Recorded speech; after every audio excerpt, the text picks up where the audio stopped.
Hi, teachers and staff. In this brief training, we're going to be talking about the whiteboard built into our smartboard, how it differs from notebook on your laptop, and how we can best utilize it in our classrooms to make students a little bit more engaged and have a little bit more fun in some of our lessons. So, whiteboard that is built into the board is attached to your Lumio account.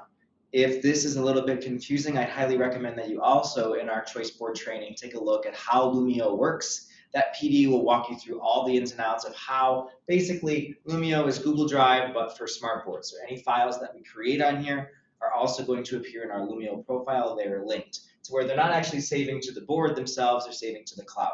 But without further ado, let's hop into talking about kind of how our whiteboard works and some of the features that are built within it and what I can do with it.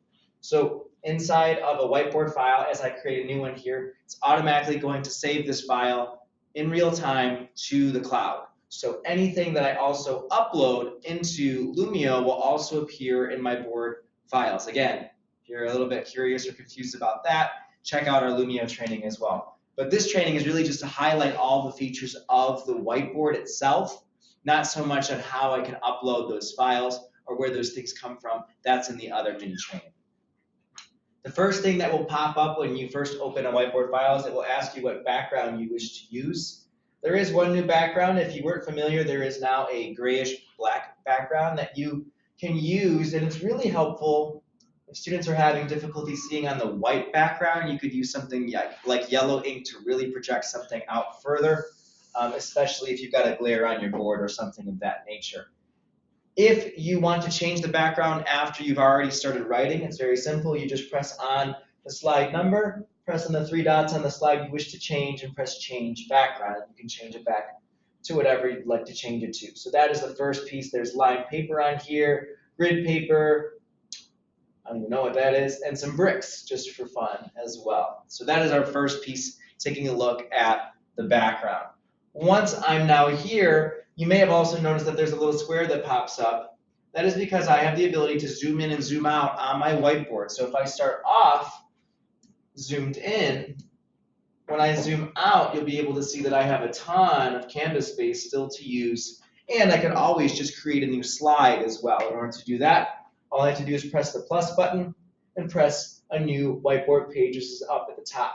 Shout out is something that we talk about in another training that's more interactive. Whole class whiteboard, I would never touch that one. That would mean that the entire class has access to the same exact whiteboard file and can be writing on it at the same time. So that creates a lot of craziness. But if I wanted to create a new whiteboard slide, again, it will add the backgrounds options back to me. And I will be now on slide 2. I can progress forward and backward on my slides just by pressing the arrow keys up and down. Up at the top, I just want to roll through my profile. Below that is my apps button. That will just show me all the apps that I have running. This allows me to easily toggle between my apps. So that is also available to me in my whiteboard. So if I want to go back to my whiteboard, I can just press my apps button, scroll back through, and here I am. Now that I'm back in my slideshow, the people button is more related to interactive pieces with Lumio. So again, that's in a separate training if you're interested. So we'll skip that one for now, but just so you can see what it looks like. The next option is my pen. This is where I am able to kind of change all sorts of different features, including the color as well as touch ink. So touch ink is the first one. That is a toggle switch. So if I turn on, I have the ability to write with my fingers. That can be super useful for my primary teachers with maybe students that are writing, but also their arm is on there, so it makes things a little bit difficult. Erase with my fist, as I always have. I'm going to turn off touch ink so that way I can zoom in and zoom out again. There's also a highlighter tool, which could be really beneficial if you import something from an Achieve article or students are reading something. Now you have a highlighter tool to use. There's also a smart text button. That would be if I wanted to write and I wanted it to change to text. There's a similar feature to that inside of notebooks, so you might be familiar with that one already. Oops, I'm going to change this back with my pen here. That is one other thing to note. If you change the color with your finger, it will change that color, but not the pen's. If you change the color with your pen, it will change that color, but not your finger. So you could have two different colors up here at the same time. Students writing on one end versus the other. It does not matter how many are writing at the same time. I haven't found a limit for that yet. Next one, I just call it the highlighter tool. If you press it, I can just sort of, maybe. It's because I had touch ink on, I think. I can just press and drag and highlight whatever I want.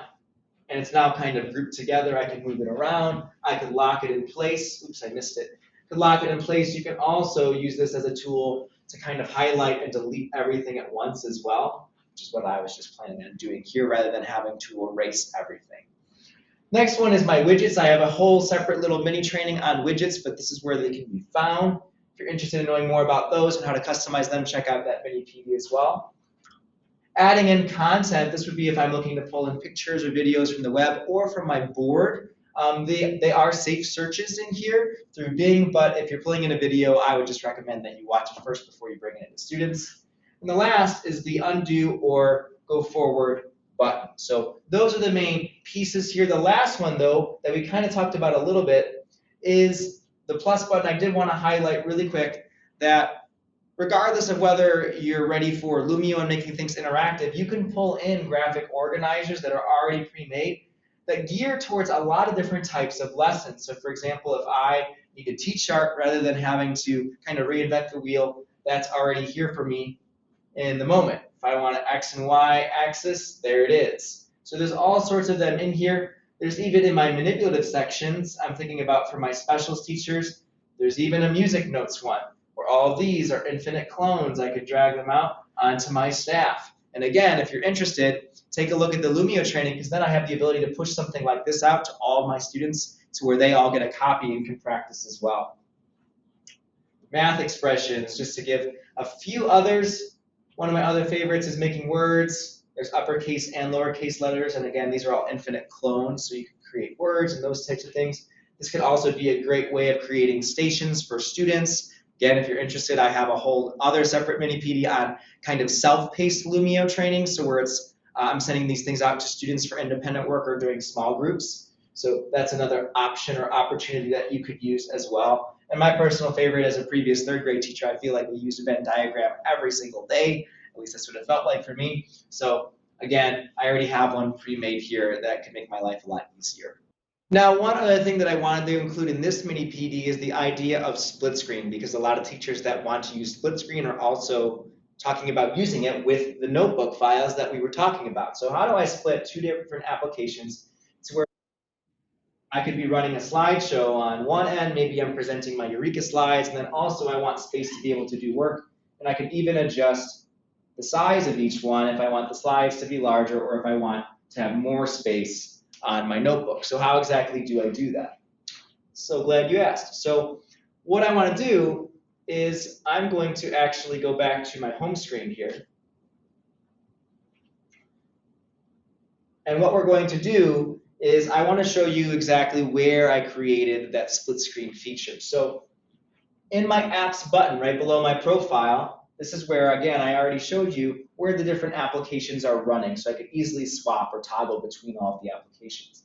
But if you press on the icon itself that you want to split, there's an option to split the screen. And then what it's going to happen is it's going to send that to one side. It's going to give you an option of what you want to split it with. So for me, for this purpose, I want to split it with my Chrome browser, so that way I have my presentation running at the same time. It does get a little bit finicky with, you have to first press in the application that you want to mess around with. So for example, right now I have no arrows over here, but I press over here, and now here's the rest of my notebook features that I could be using. And then as soon as I press over to this side, those disappear because I'm no longer on that section. Now I have text that just popped up. Just for example, and it looks like I went really, really large over here for some reason. There we go. So like I said, a little bit finicky. It takes a little bit of getting used to. But once you get the hang of it, it's definitely really beneficial to be able to have two different things running. I could have a YouTube video on the side as another example and be taking notes. So that's how you are able to split your screen. Again, you can adjust the size of it as well if you choose. If you want to make it back to one full application, you can just drag it to one side or the other, and it will go back to a large screen. You can always press the back arrow to get out of something, or you could always, if all else fails, go back to your home screen, start at ground zero, and work your way up from there.